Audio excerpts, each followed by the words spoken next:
Alice Lenahan, and we have Dr. Marlene McMillan, Emily Sass, and Rafa Behar. Each member of the panel will take a minute and introduce themselves and tell us about the agency that they're affiliated with, and then we'll ask some questions. Then we'll give them a chance to give a brief presentation of their position on the topic. Rafa, we'll start with you. Sure. My name is Rafa Behar. I'm Director of Outreach for the Texas Public Policy Foundation. The Texas Public Policy Foundation, for those of you who may not know, is a 501c3 conservative think tank. It's patterned after the Heritage Foundation. As a matter of fact, some of our primary founders were also participants in the first briefings from the Heritage Foundation. And when they heard those briefings, they said, "This is great. We need to have a Heritage Foundation just for Texas." And that's exactly how the Texas Public Policy Foundation started. And that was about 27, 28 years ago. First started in San Antonio and then moved up to Austin, where we have a building just a couple of blocks south of the Capitol to keep an eye on those fellows there in the pink building. So and we have 10 different policy centers, and ranging on all sorts of issues. I myself have only been with the foundation for a year, but I'm a long-time advocate for conservative values, working all sorts of political and organizational positions.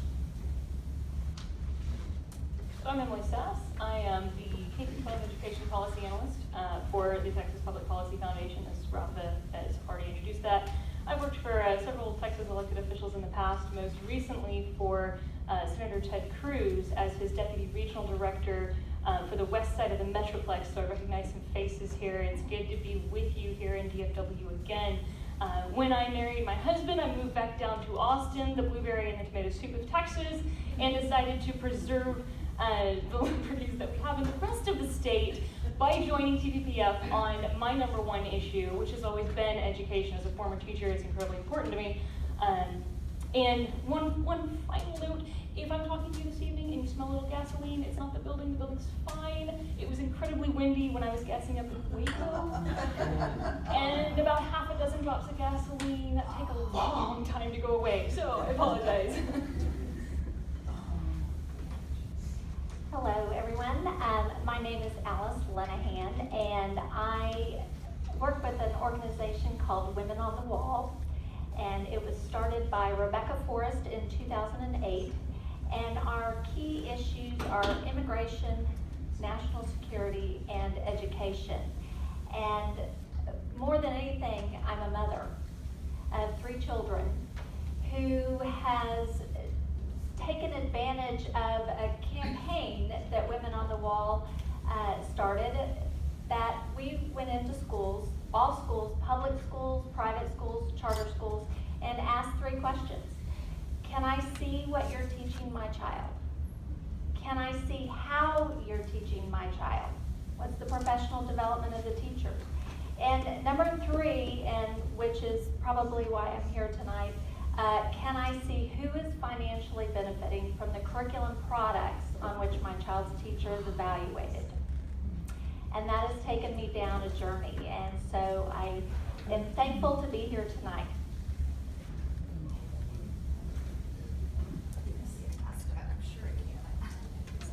Okay, I'm Dr. Marlene McMillan, and first of all, I am a homeschool mom. I homeschooled all 7 of my children all the way through, and loved it, and very hardcore homeschool. Okay, then I do have a bachelor's in education, a master in divinity, and a doctor of ministry in church and state relations. But I wrote my doctoral dissertation. The long title is The Church-State Implications of Tuition Tax Credits and Vouchers. That's church, state, and school choice for short. And over the years while I homeschooled, I also taught study groups and did that for about 25 years, developed that material. We did a lot of things across the nation, and now I have webinars that are attended. They're global. People get on the webinar every Wednesday night, and we talk about what does the Bible say about law, government, history, economics, and education. And we say you may not always agree with Dr. Marlene, but she will always make you think. Rafa, let's start with you in your position.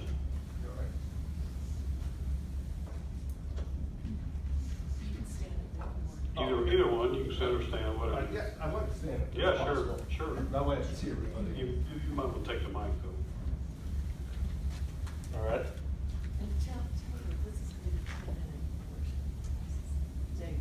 Say it again. Tell everybody, he gives 10 minutes, so they're not. Yeah, each panelist will get 10 minutes to explain. Each side, excuse me, will get 10 minutes to explain their position. All right. First of all, it's great to be here with you all tonight. Before we start, I'd like to first clarify something for the record. Despite what the teachers' unions may say, we are not some sort of cold, heartless, conservative monsters that are seeking to destroy public education. Quite on the contrary, we strongly believe that the providing for the good quality education for our children is one of the main functions for state government. To give you all some perspective, the Texas education system has about 5.3 million students in it. And we have about 80,000 students coming in every single year. We also have over 1,000 ISDs. We have over 8,600 campuses all across Texas. And Texas ISDs employ about 673,000 people. And by the way, only about half of them are teachers.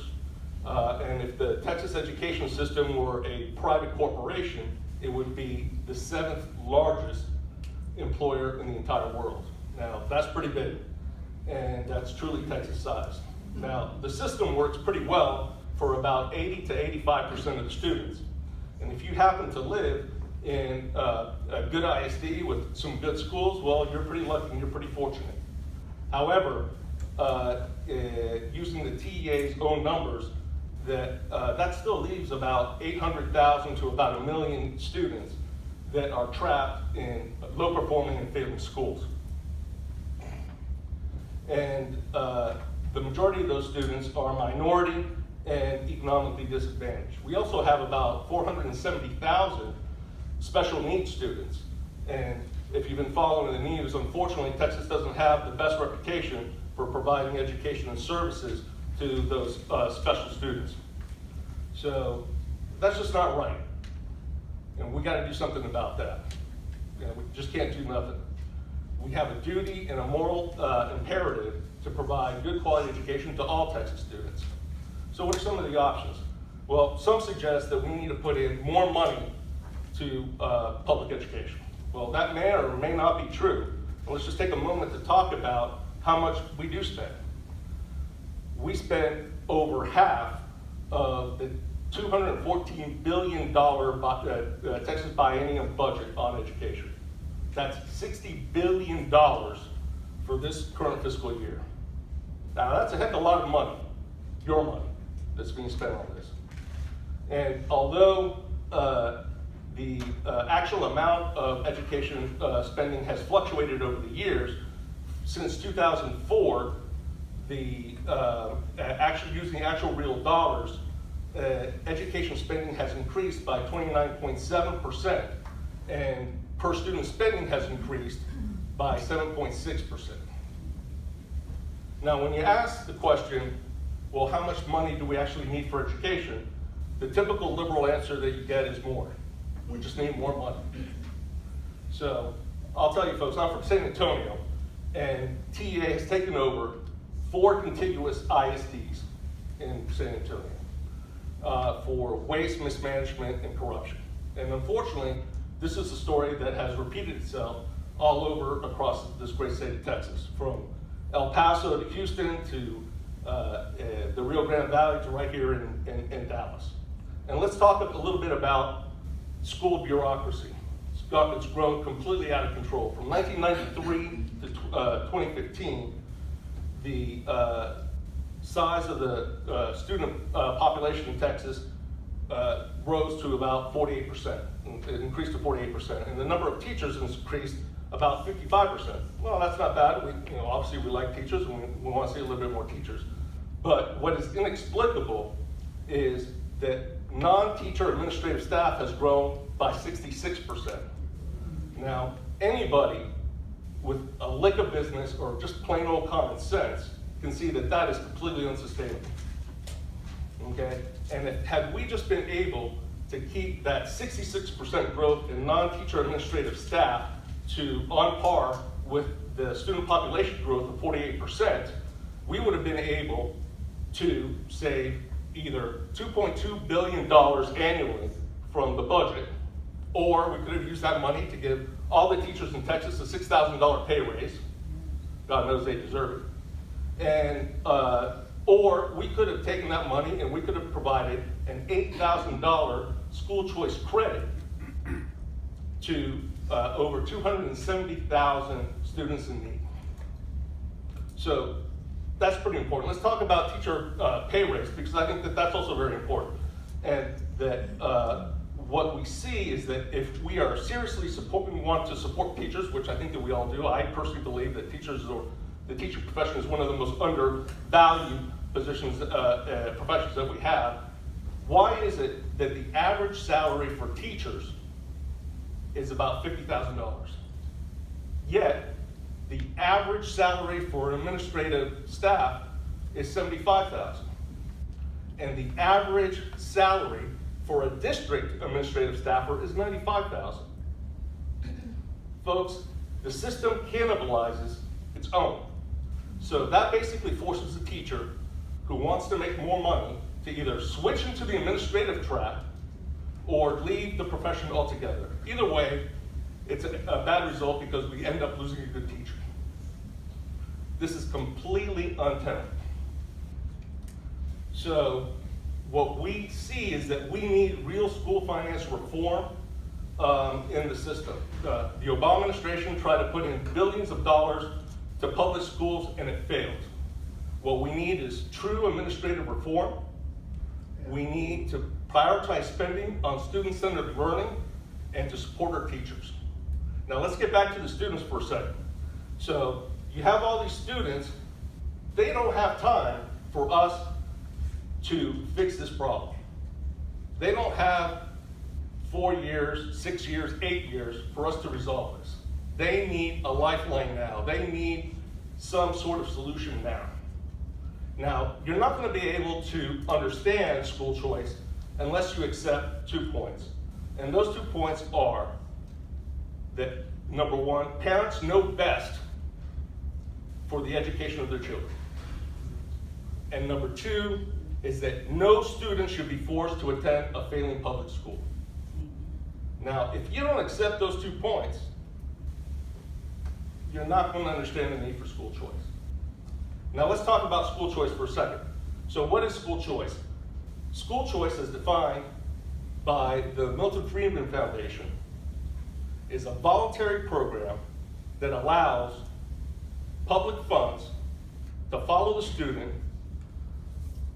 for the school or services that best fit their needs, be it a public school, a private school, charter school, or a homeschool, as determined by the parent. Now, the main opponents for school choice will say, well, this destroys the public school system. Now, I got a couple things to say about that. The first is that the public education system is alive and well in the 30 states that have already enacted some version of school choice. Public education has not been abolished, eliminated, destroyed in any way, shape, or form in any of these states. It just simply has not happened. It's complete fake news. The second thing is, we're primarily talking about kids that are attending a failing public school. That's already broken. And those kids need a way out. They need another option. What is the impact for public school? what is a school choice impact for public school? The opponents, again, will tell you that school choice takes money away from public schools. But actually, that is partially true. But that's not the whole story. Whereas the public schools do get more money per the number of students that they that attend the school, that money is for the kids. And the more students that attend that school, they get more money, and the less students that attend the school, the less money the school receives. So, but again, that money is to service those kids. If those kids aren't there, then why does the school need that money? Okay, and the other thing is, so do we now force kids to attend a failing public school just for the school to get money? That's not right. And then, just to go into a close here, that the impact of school choice on society is, number one, that studies have shown that students that benefit from school choice have higher graduation rates. Well, that's something that we want to see, isn't it? Studies have also shown in areas that have enacted school choice, public schools have been forced to adapt, compete, and improve. And that's something that we want to see, isn't it? Other studies have shown that high school graduates tend to not run afoul from the law too much, and therefore not commit crime. Well, that's something that we want to see, isn't it?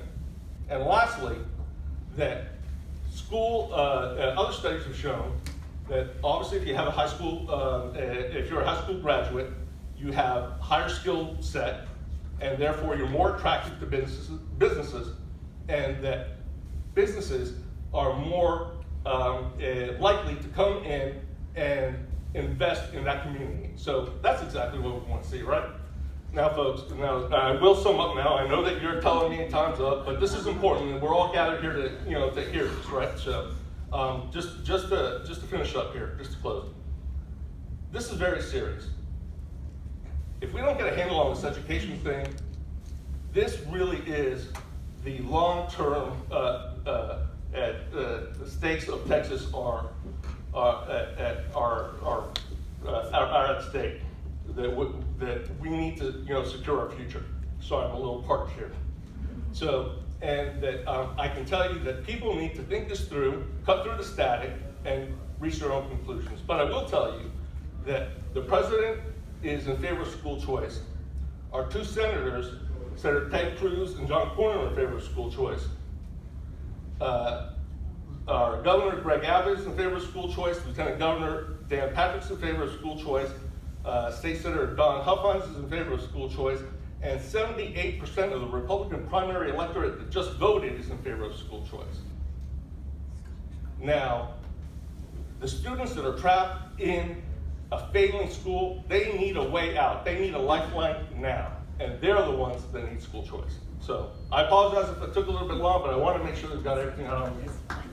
Thank you, Robert. Okay, Marlene and Alice. Okay, so how many of you here just love Obamacare? Come on, don't you just love Obamacare? Can you choose your own doctor? Exactly, can you choose your own doctor? Okay, now what's one of the things that's wrong with Obamacare? It's a single payer service. It has one source of payment and an immutable law of the universe. It is unable to be changed, is that control follows money. Okay, so no matter what you say, oh, let's have these programs be voluntary. Folks, when do voluntary things, how long do they stay voluntary? Don't they usually become mandatory? Or the system changes in such a way that practically, oh yes, it's voluntary, but or on the books it's voluntary, but practically it's not. Now, how many of you want as many people as possible on food stamps? Are you out there every day campaigning to get more people on food stamps? That's one of the things, that's one of the organizations you support, is an organization that goes out and says, let's get more people on food stamps. We want more government dependence. So vouchers and tuition tax credits and all of these redistributive plans are nothing more than educational food stamps repackaged into a system that makes it look so good. But folks, if we're going to have a free country, we have to have people who have freedom of thought. And the interest of civil government in promoting education is different from the interest of a free people. And you do not raise a generation of people who are going to be able to defend the liberty of the nation by training them to eat at the trough of government dependency. So I want you to think these things through, and we have some handouts that we'll give you here at the end, or you can get, that really go into control follows money. Now, the other thing I want to talk to you about is if we spent the same amount of money promoting the vision of parents literally being able to either educate their children, put together small private schools, hire the teacher that they want to hire. Do you realize that getting an education is not that expensive, but school is very expensive? And one of my favorite Mark Twain quotes is that he said he never let school get in the way of his education. And we worked really hard to not let school get in the way of our education, because school is very expensive. But it doesn't take a lot of money to get a child to be able to learn to really read, to really write, to really think, to really do math, instead of programming them to be good little automatons onto the one world government system. And that's what we're in for. So folks, a lot of the voucher and school choice promoters are trying to get everybody to be on the government dole. It's to gather up that last 10% of people. They just can't be processed. They can't be put. See, whoever controls the process controls the outcome. And it has to do with what we would call the dialectic process. Okay, now, the other thing here, let me just check my time. How's my time? Because I'm going to give Alice. You got 3.5. I mean, you only used 3.5. Okay, great. Okay, just want to make sure we're moving right along here. Okay, now, how many of you heard Bill Gates say he wants to put a good teacher in every school? Have you heard him say that? Okay, does anybody know what a definition of a good teacher is? Don't we all know in our heart what a good teacher is. But do you know that there's actually a definition of a good teacher? And it's defined by Benjamin Bloom, who wrote a lot of the school materials, the teaching materials that every teacher. How many of you are trained teachers? You've had to study Bloom. You can't graduate as a teacher without studying Bloom, right? Okay, well, actually read what Bloom said. And Bloom said that a good teacher is a teacher who challenges a child's fixed beliefs. Now, where do their fixed beliefs come from? Where do you think those come from? The parents, and many of them from their churches or the belief system of the family. Now, does that put a whole new light on let's put a good teacher in every school? See, you have to know the meaning of the words. And all of these bills, like the bill that was talked about here earlier, see, the trick in that bill is, no, those regulations are not in that bill. That's true. They're other places. They don't have to be everywhere. So you have to learn how to read these things and see them for what they are. Now, let's talk a minute about the idea of why would people who would be pro-public education, or government education is more accurate, public schools are local schools run by local parents. Government schools are schools where the parent doesn't have a say. And I think Alice is going to address that more. So what if we have a move in the country from being against vouchers to being for, which is kind of where we are now. And I have a great quote for you from Dwight Lee. And this is back in 1986. He says, if the move to purely private schools begins to accelerate, the public school lobby can, and surely will, protect its privileged position by, okay, listen to this, embracing educational vouchers As strange as it may sound to advocates of educational vouchers, if the voucher approach to education ever becomes a serious political possibility, it will be as a means of reducing competition in education, not increasing it. Folks, you have to look at the bigger thing. It's all about the money. Follow the money. Wherever you follow the money. And I don't want my children to be commoditized. Okay, so I'm going to go ahead and hand this over to Alice. She has some things to add.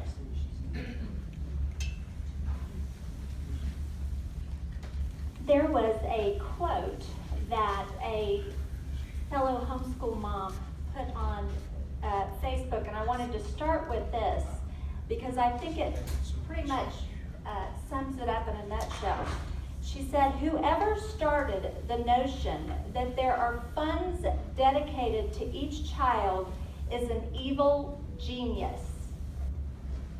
The whole concept creates an entitlement attitude.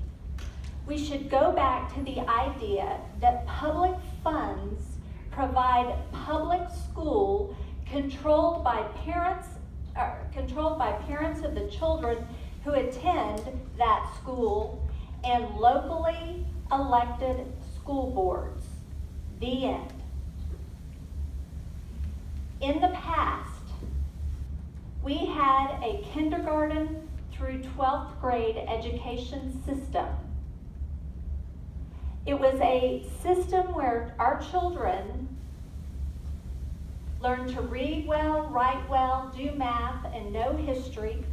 They graduated in 12th grade and they were free. They were free to go to college. They were free to go down a vocational path. They, because they had a foundation, had an equal opportunity at success in the United States. And that's what built the greatest economy in the world.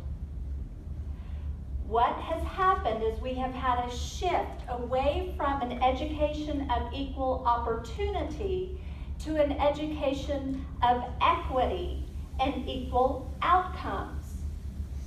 In the studying I've been doing in the last 8 years, I've been following people like Phyllis Schlafly, Charlotte Iserby,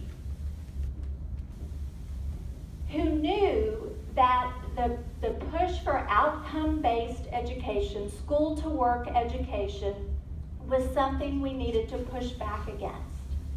And what has happened is we are in the third big push for this. And the difference between when it happened in the 80s and 90s and now is technology. And Obama and Jeb Bush's equity in education vision looks like this. Charter schools replace traditional public schools. Everyone has Title I choice funds that go to any charter, private, or religious school. Every child is taught the same standard. Every teacher must teach the same standard. Every test must align to these standards. Curriculum and software is aligned to these standards. Everything listed here is aligned to the government data collection compliance. And this vision to fundamentally transform education laid out that the pathway to globalization is through school choice. Because with choice comes rules and regulations.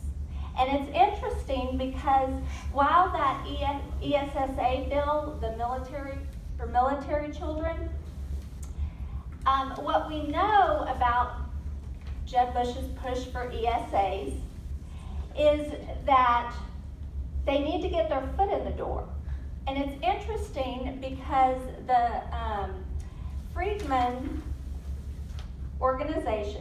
Foundation hired the Bellwether research and consulting firm, and in their memo, they say ESA legislation must start small, focused on special needs students. That's what we saw here in Texas. Is a model that seems to work as it minimizes resistance. Legislators in states that don't have ESAs think opening up the option to special needs students is a way to start. Now, when you start understanding and you listen to the conferences that they have and you read the documents that they have, you'll understand when they're talking about ESAs at Jeb Bush's conferences, they're described as a banking program, not an education program, a banking program. Because this is all about money. It is all about, they want access to all that money. And it's about an equity in education, equal outcomes. And I know a lot of you in this room understand the battles that were fought in the 80s and 90s. And that's what we're here fighting against today, but now they've got the technology to take it over. Thank you, Alice. Well, I hear and respect both of your positions, but I'm still confused. If the money for education is coming from the state, whether or not it's the current system or it's a voucher system, why is there more control of education under a voucher system? And anybody can take the question. Alice? Could you repeat it? Yes, if the money for education is coming from the state, what's the difference in the control issue if you're under the current system or if you go to a voucher system? The money's coming from the same place either way. I'll answer it. What we know is that the first carrot of control of federal dollars happened in 1965 when they passed the Elementary and Secondary Education Act. That was Title I money that went from the federal government back to the state. It was reauthorized several times. That bill in 1965 was 35 pages long. It was reauthorized in 2001 and renamed No Child Left Behind. We all know what happened there. That brought in state-mandated testing, and it brought mental health into education. That's what Beverly Eckman's, those of you that have followed her work, that's what she was talking about with No Child Left Behind. It was reauthorized again in 2015, and it was 1,061 pages long.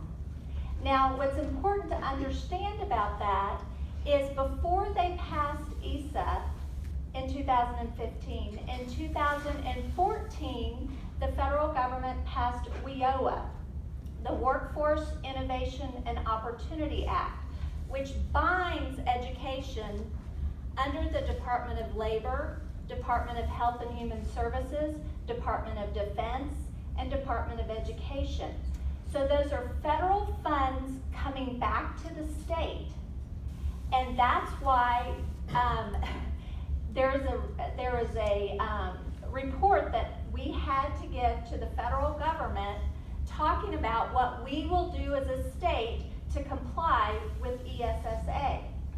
So when you take the federal dollars, that's where the strings come along. And to that ESA bill, for the military, where it's not written in that bill, well, it doesn't have to be because it's written on page 17 of ESSA, where it says all education must be aligned to post-secondary readiness as laid out in WIOA. So that's how they do it. You could get rid of the Department of Education today, and it still would not stop it because they've decentralized it all, where those federal dollars coming in with the strings. And I asked Larry Taylor, why are we aligning the Texas standards to ESA? We're Texas. We don't align with the federal government. We're tough. Well, and he said it's so we can get the federal dollars. Well, let me ask you a question. Do you envision then that we won't take federal dollars under a voucher program? Because if you do, I still don't see the difference. You got the same dollars flowing to the students. That's why I don't have it. Are you saying that we wouldn't have federal dollars in a voucher system? Yeah, actually, So there's a very common misunderstanding about vouchers that I'd like to address here, and that is that there will be federal dollars included. That is not what anybody in the state of Texas is proposing and has ever proposed or will ever propose. You're saying that there won't be federal dollars? No, the federal government funds certain programs to schools for schools to use for certain students, particularly students who are low income or students with disabilities. It is entirely possible for the state to set up a state-funded, state-run program that has nothing to do with the federal government in education. Also, the difference between the federal government and the state government is the state actually has a constitutional mandate at the state level to provide for education, so we're not talking about bringing more people on the state's dole. They already pay for kids' education here in the state. Let me add to that just really quick. So, folks, I'm going to confess something to you. I'm a very simple person, and I like to keep things very simple and not just get caught up in the confusion. How many of y'all are constitutionalists? I'm a constitutionalist. I believe in the Constitution, the U.S. Constitution and the state Constitution. State Constitution says that we need to provide for education for the children of Texas. That's what the Constitution says. So and you're absolutely correct. We are already paying for education. Now, the system that we currently have, we have no say. We have no say. Total control rests with the ISD, with the superintendent. Okay? I attend ISD meetings all across the state, from the barrios in the valley to just about all over. You try, yes, they'll hear you if you're lucky, they'll hear you. But the control of that school rests with the superintendent, with that board. And if the board is working with the superintendent, they control that whole show. So they have total control. What we're proposing with school choice, and I don't want to get, everybody get caught up with that confusion. We are not advocating for Common Core, so just put that completely aside. That is a completely extraneous issue. What we're advocating for is to insert some more local control for parents to choose the education for the children. That's it, plain simple. Are all students eligible for would all students be given vouchers? And it'd be mandatory? Is that the way you envision it? Only those who opt in. Yep. So you could choose whether or not to have vouchers and whether or not to leave the public system and go to the voucher system. Exactly. If you stay in the public system, absolutely nothing changes. If you choose to apply for an ESA and you're eligible based on whatever eligibility provisions get put into the bill, which could be anything from your low-income student or every child in the state of Texas is eligible. If you apply for an ESA, then you can take that funding and do with it as you please. But no federal dollars would be No involved in federal it. dollars. Well, can we afford to have an education system without any federal dollars?